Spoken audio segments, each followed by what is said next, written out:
Bismillahirrahmanirrahim. Assalamualaikum warahmatullahi wabarakatuh.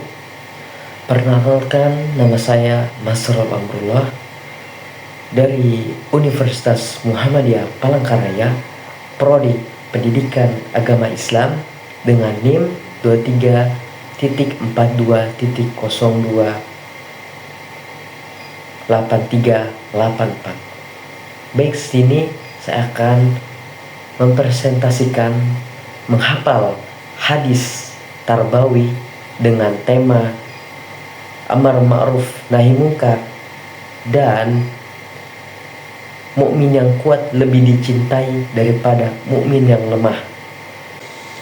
Yang pertama, hadis amar ma'ruf nahi munkar. An Abi Sa'id Al-Khudri radhiyallahu anhu qala sami'tu Rasulullah sallallahu alaihi wasallam yaqul man ra'a minkum munkar falyughayyirhu biyadi fa illam yastati fa bilisani fa illam yastati fa biqalbi wa zalika adaful iman.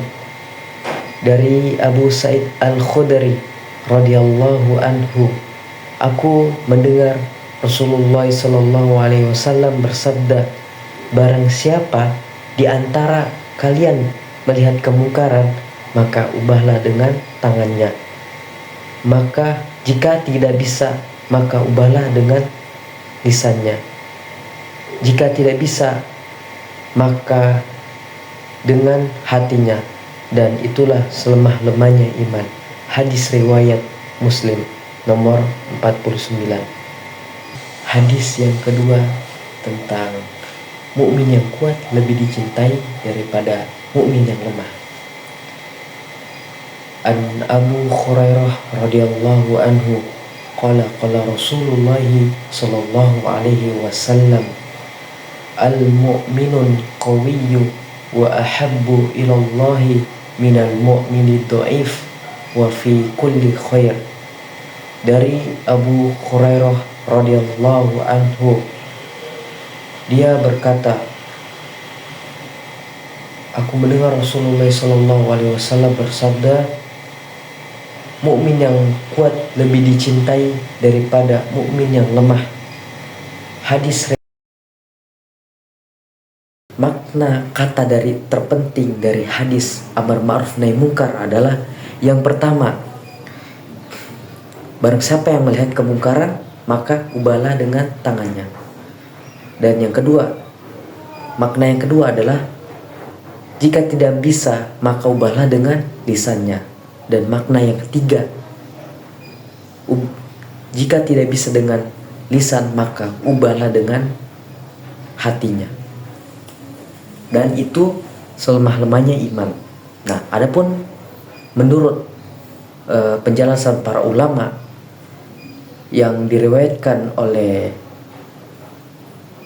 Imam An-Nawawi dalam sebuah bukunya Sahih Muslim, bahwasannya kita diwajibkan untuk beramar ma'ruf nahi munkar. Yang pertama, jika ketika kita melihat kezaliman maka ubahlah dengan tangannya, yaitu dengan mencegah orang tersebut biar orang tersebut tidak bermaksiat kepada Allah Subhanahu wa taala. Yang kedua, dengan lisan. Jika dengan tangan tidak bisa, maka ubahlah dengan lisannya, dengan memberikan dakwah atau nasihat tersebut supaya orang tersebut tidak bermaksud kepada Allah Subhanahu wa taala. Adapun yang ketiga dengan hatinya. Jika dengan lisan tidak bisa, maka dengan hatinya, dengan mengingkari perbuatan-perbuatan, membenci perbuatan tersebut, dengan mendoakan orang tersebut supaya orang tersebut tidak bermaksiat kepada Allah Subhanahu wa taala. Selanjutnya, hadis tentang mukmin yang kuat lebih dicintai daripada mukmin yang lemah. Adapun makna kata terpentingnya dari hadis tersebut adalah mukmin yang kuat dan mukmin yang lemah. Adapun menurut para pendapat ulama, bahwasannya menurut Syekh Utsaimin mengatakan bahwa mukmin yang lemah yaitu mukmin yang kuat yaitu yang pandai menjaga ibadahnya supaya ia tetap istiqomah dalam ibadahnya. Dan yang kedua, ketika mendapat musibah dia bisa sabar dari musibah tersebut. Dan yang disebut kuat adalah dengan ketika tidak mendekati zina, orang tersebut kuat dalam ketaatan. Nah, adapun muslim yang lemah adalah ketika mendapat musibah dia merasa ketika dapat musibah ia tidak kuat, marah-marah dengan musibah tersebut.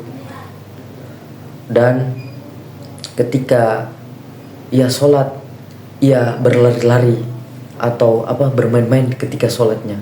Itu yang disebut muslim yang lemah. Makanya Allah tidak suka orang-orang yang orang yang lemah. Gimana peran konteks dari hadis tersebut, peranan dari konteks hadis tersebut dalam pendidikan? Yang pertama, beramar ma'ruf nahi munkar. Ma'rufnya, jadi orang lebih sering kalau kita melihat dari pentingnya pendidikan, kebanyakan orang melakukan mungkarnya, sedangkan amar ma'rufnya itu susah. Kenapa? Karena orang lebih suka melakukan perbuatan maksiat dibanding perbuatan yang membantu seorang. Kita sudah melakukan mencegah orang tersebut, tapi orang tersebut susah dicegah. Jadi hal yang susah beramar ma'ruf nahi munkar dalam pendidikan sekarang, kecuali orang tersebut benar-benar tulus melakukannya. Adapun yang kedua adalah mukmin yang kuat dan mukmin yang lemah. Kalau dari konteks pendidikan sekarang, kebanyakan aku melihat dari pendidikan sekarang itu orangnya kebanyakan lemah. Ketika mau belajar dekat-dekat ujian, pasti banyak ngeluh. Aduh, harus belajar lah, harus inilah. Beda dengan mukmin yang kuat.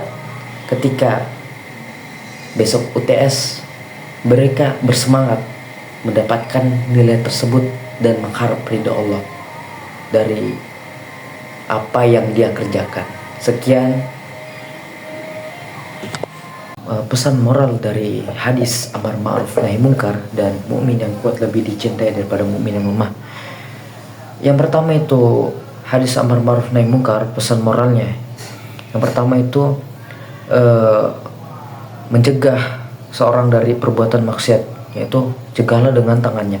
Yaitu kita mempunyai kekuasaannya, yaitu ketika misalnya contohnya pemerintah melakukan sesuatu kejaman ataupun merasa membuat rakyat merasa menjadi rugi, kita bisa mencegahnya dengan demo, dengan melakukan dengan tangan kita, supaya pemerintah tersebut tidak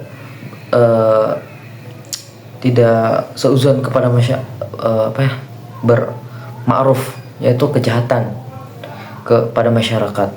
Adapun moral yang kedua yaitu dengan lisan. Ketika dengan tangan tidak bisa, maka ubahlah dengan lisannya, dengan cara memberikan nasihat-nasihat kepada orang tersebut supaya orang tersebut tidak melakukan perbuatan jahat atau maksiat kepada Allah Subhanahu wa taala. Adapun yang ketiga, moral yang ketiga dengan lisan. Jika dengan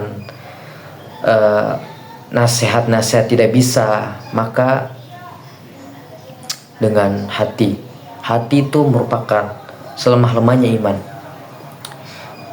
dengan hati kita cukup mendoakan orang tersebut agar orang tersebut bisa kembali kepada jalan yang benar. Adapun moral dari mumin yang lemah, mumin yang kuat daripada mumin yang lemah. Jadi kita sebagai mumin itu harus kuat walaupun kita mendapat musibah dari kebakaran ataupun cukup kita menjadi mumin yang kuat.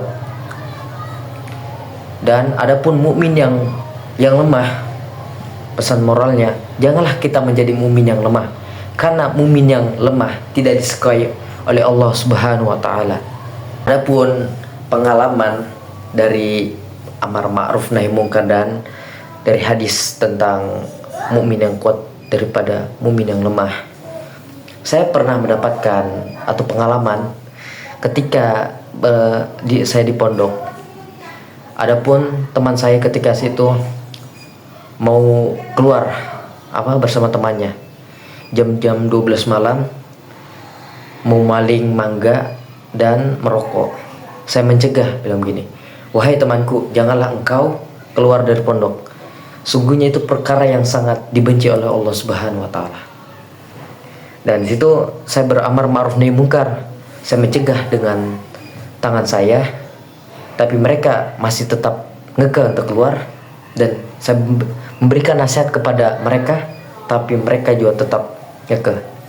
Dan di situ saya mulai pasrah, dan saya cukup dengan hati saya membenci perbuatannya, tapi saya tetap mendoakan orang tersebut supaya orang tersebut kembali ke jalan yang benar. Adapun pengalaman dari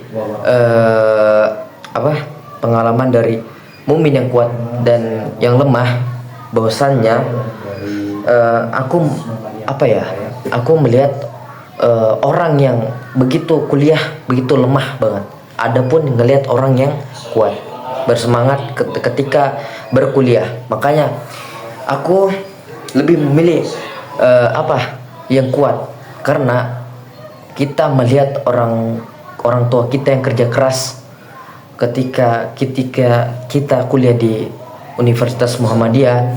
Jangan menyanyiakan, karena Allah itu lebih suka mukmin yang kuat daripada mukmin yang lemah. Lemah itu yang dimaksud adalah orang yang malas-malasan ketika kuliahnya. Mungkin sekian dari hadis tersebut. Assalamualaikum warahmatullahi wabarakatuh.